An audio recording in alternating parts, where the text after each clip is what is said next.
साथियों नमस्कार। साथियों क्या बात है। साथियों आप सब जानते हो कि हम सब मिलकर पिछले कई सालों से 30 लाख पूर्व सैनिक, जेसीओ जवान, सैनिक विधवाओं की जायज मांगों को सोशल मीडिया के माध्यम से, धरना प्रदर्शन आंदोलन के माध्यम से, रक्षा मंत्रियों के साथ मीटिंग करने के माध्यम से, भारत सरकार को मांग पत्र लगातार देने के माध्यम से हम अपने जागरूक हकों की आवाज उठा रहे हैं। साथ ही साथ 30 लाख पूर्व सैनिकों को उनके जायज हकों के बारे में जागरूक कर रहे हैं। साथ ही साथ हम संवैधानिक पदों पर बैठे हुए पक्ष विपक्ष के बड़े नेताओं तक भी पूर्व सैनिकों की जायज मांगों को पहुंचा रहे हैं। अब इस कड़ी में एक और खुशखबरी है कि वर्तमान में चल रहे 70 में सबसे ज्यादा प्रश्न पूछे गए हैं 30 लाख पूर्व सैनिकों के जायज मांगों को लेके, चाहे उसमें सैनिक विधवाओं की पेंशन की बात हो, चाहे स्पर्श की बात हो, चाहे ओआरओपी की बात हो, चाहे डिसेबिलिटी पेंशन की बात हो, चाहे एक्स सर्विसमैन की रोजगार की बात हो। ये सभी प्रश्न पिछले 3-4 दिन में लोकसभा और राज्यसभा में पूछे गए और सरकार ने इन प्रश्नों का उत्तर भी दिया।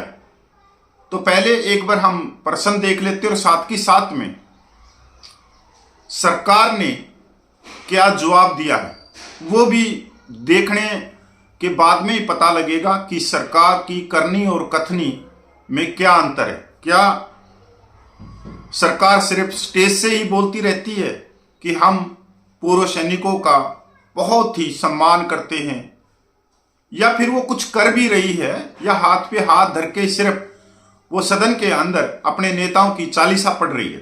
तो एक बार हम प्रश्न देख लेते हैं। देश में 7 लाख से अधिक हैं पूर्व सैनिकों की विधवाएं। इस राज्य में सबसे अधिक।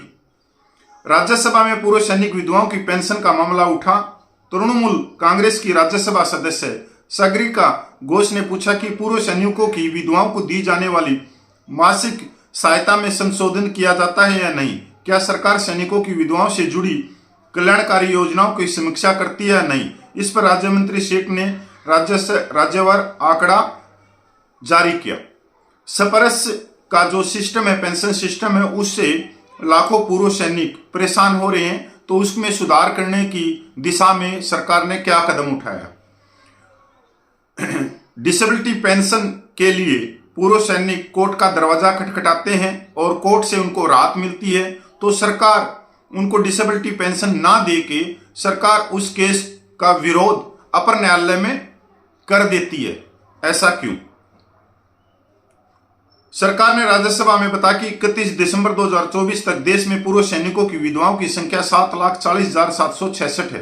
रक्षा मंत्री संजय सेठ ने सोमवार को उच्च सदन में एक प्रश्न के उत्तर में बताया और राज्यवार आंकड़ा भी साझा किया। सरकार के अनुसार सबसे ज्यादा पंजाब में पूर्व सैनिकों की 75,821 विधवाएं हैं। उत्तर प्रदेश में 70,071, केरल में 71,570 और बिहार में 12,558 है। संजय सेठ ने तृणमूल कांग्रेस की सागरिका घोष ने पूछा था कि पूर्व सैनिकों विधवाओं को दी जाने वाली मासिक सहायता में नियमित रूप से संशोधित किया जाता है या नहीं। क्या सरकार युद्ध में शहीद सैनिकों की विधवाओं और सशस्त्र बल कर्मियों के परिवारों के लिए कल्याणकारी योजनाओं की समीक्षा करती है या नहीं।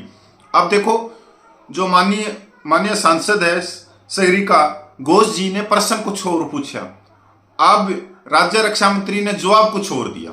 वो सीधी सी बात पूछ रही है कि जो सैनिक विधवाओं की जो पेंशन में है उसमें कोई संशोधन किया जाता है क्या। जो शहीद सैनिकों की विधवाएं हैं उनकी पेंशन बढ़ोतरी हो रही है।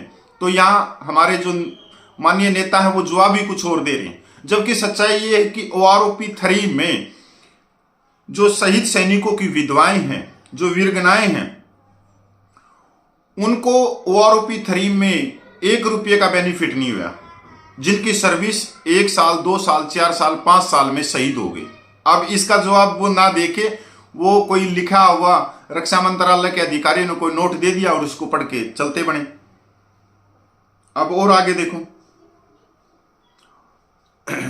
सप्रस के बारे में पूछा, उसके बारे में हाथ खड़ा कर दिए। उसके बारे में बंगाल में कहने लगे कि वहां पे 9 जिला नहीं है, नौकरियों में भी अंधेरे में रखा जाता है। संजय सेठ ने सागरिका को सुझाव दिया कि राज्य सरकारी की नौकरियों में पूर्व सैनिकों को अंधेरे में रखा जाता है। ग्रुप सी की ये पेंशन की होती है समीक्षा।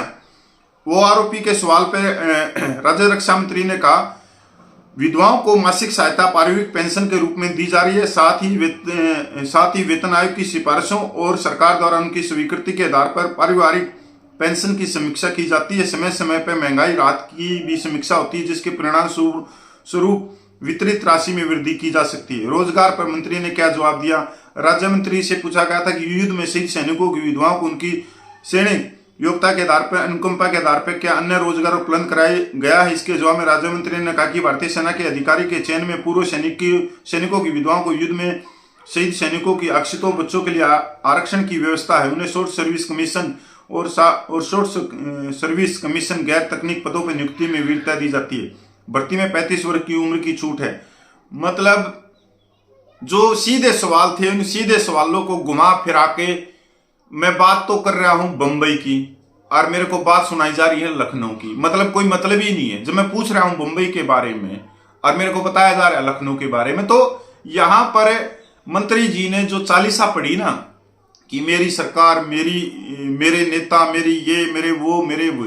अब सीधा सा सवाल यह था कि सप्रस के माध्यम से कितने पूर्व सैनिकों को परेशान होना पड़ रहा है। ये सबको मालूम है कि सप्रस ने बहुत सारे लाखों की तादाद में पूर्व सैनिकों को परेशान किया हुआ है। किसी का आधार कार्ड नहीं मिल रहा, किसी का अंगूठा नहीं मिल रहा, किसी के आधार कार्ड में दूसरे का आधार कार्ड चेप दिया, किसी का अकाउंट नंबर में किसी और का अकाउंट नंबर आ गया।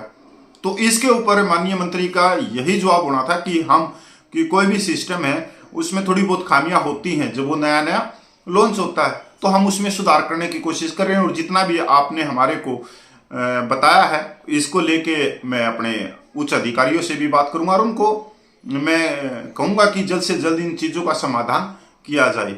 ओआरओपी का आपने पता ही कि ओआरओपी के ऊपर सरकार नहीं बोलेगी, चाहे सरकार बिल्कुल भी आंकड़े रखती रहे कि 1,20,000 करोड़ रुपया दे दिया, पर सरकार श्वेत पत्र नहीं लेके आएगी कि किस वर्ग को कितना पैसा गया। रह गई डिसेबिलिटी पेंशन की बात। डिसेबिलिटी पेंशन में भी जमीन आसमान का अंतर है। जहां पर जवानों को जो डिसेबिलिटी पेंशन है वो 18,000 रुपये से 26,000 रुपये के बीच है, तो एक वर्ग को 2.5 लाख रुपए के करीब है। और सबसे बड़ी बात यह है कि अगर कोई जवान को डिसेबिलिटी पेंशन नहीं मिली और वो कोर्ट की शरण में जाता है, कोर्ट उसको डिसेबिलिटी पेंशन दे देता है, तो सरकार फिर एक दीवार बन के अपर न्यायालय में चली जाती है, उसके केस को चुनौती दे देती है, विरोध दर्ज करवा देती है। अब सालों वो केस अपर न्यायालय में चलता रहता है। और पिछले सालों में और पिछले दिनों में माननीय सुप्रीम कोर्ट ने केंद्र सरकार की खूब खिंचाई की है कि आप किसी को छोड़ ही नहीं रहे। यहां तक जो एक शहीद वीरंगना थी उसको भी सुप्रीम कोर्ट में घसीट के लेके आ गया, जो 20 साल तक देश की सेवा करी और उसके बाद में उसने अपनी विकलांगता पेंशन के लिए कोर्ट में गया तो उसको भी चुनौती दे दी। मतलब बहुत सारे केस हैं आज के दिन इस तरह के। पर साथियों, इसमें सबसे अच्छी बात यह है कि जो बातें हम आज सोशल मीडिया के माध्यम से आए दिन उठाते हैं, आप भी उठाते हैं, मैं भी उठाता हूं, सभी मिलजुल कर धरना प्रदर्शन भी करते हैं, सब कुछ करते हैं, कोट टाई पैंट वालों को छोड़ के। जो बातें हमारे अंदर थी वो बातें आज के दिन सदन के अंदर कही जाने लग गई। तो ये एक बदलाव नहीं है क्या? 76-77 साल हो गए देश को आजाद हुए और आज तक कभी जो 30 लाख पूर्व सैनिकों की मांगे थी, जो जायज बातें थी, उनको कभी सदन के अंदर उठाया नहीं गया। तो ये बदलाव ही तो है कि आज ये बातें सदन के अंदर भी गूंजने लग गई। तो एक दिन ऐसा भी आएगा कि ये विसंगतियां दूर भी होंगी, न्याय भी मिलेगा, असमानता दूर होगी तो समानता भी आएगी। तो कोई भी चीज का रास्ता होता है, ऐसा नहीं कि आपने मुंह से निकाल दिया और एक ही दिन में वो सारी मांगे आपकी पूरी होगी और एक ही दिन में आपको न्याय भी मिल जाएगा, समानता मिल जाएगा। नहीं, इसके लिए सालों चलता है कि सालों लग जाते हैं किसी को समझाने में। अभी तो हमारे को 15-16 साल हुए होंगे संघर्ष करते हुए तो आज के दिन अगर 15-16 सालों में अगर सदन में ये गूंजने लग गई जवानों की जायज मांगे, तो आने वाले समय में ये पूरी भी होंगी, इसमें कोई दो राय नहीं। हाँ, कुछ भाई जैसे अभी कुछ नेगेटिव कमेंट करने वाले भी होते हैं कि उनको बस उसी समय पैसा चाहिए, उनके अकाउंट में चाहिए, कि कितने साल हो गए मांगे उठाते हुए, आज तक 1 रुपये की बढ़ोतरी नहीं हुई, ये नहीं हुई, वो नहीं हुई। अब उन भाइयों को इतना दिमाग नहीं है कि भाई जो मांगे आप गांव लेवल पे भी नहीं उठा सकते थे। अगर गांव लेवल पे भी आप उठाते थे तो जो बड़े रिटायर्ड अधिकारी थे वो आपका मुंह बंद कर देते थे, आपको नीचे बिठा देते थे, आप सिर्फ दरी कुर्सी बिछाने तक सीमित थे। पर आज आप देखो, ये बदलाव ही तो है, ये परिवर्तन ही तो है कि संसद भवन तक आपकी जायज मांगों की आवाज उठने लगी। तो कितना बड़ा बदलाव है, गांव से जो आवाज उठी और आज वो लोकतंत्र के सबसे बड़े मंदिर में वो बातें चली गई। तो साथियों, विश्वास बना के रखिए और जिस तरह से आप अपनी आवाज उठा रहे हो अपनी जायज मांगों की लोकतंत्र के दायरे में, संविधान के दायरे में, एक दिन आपको पक्का न्याय मिलेगा, इसमें कोई दो राय नहीं। जय हिंद, वंदे मातरम।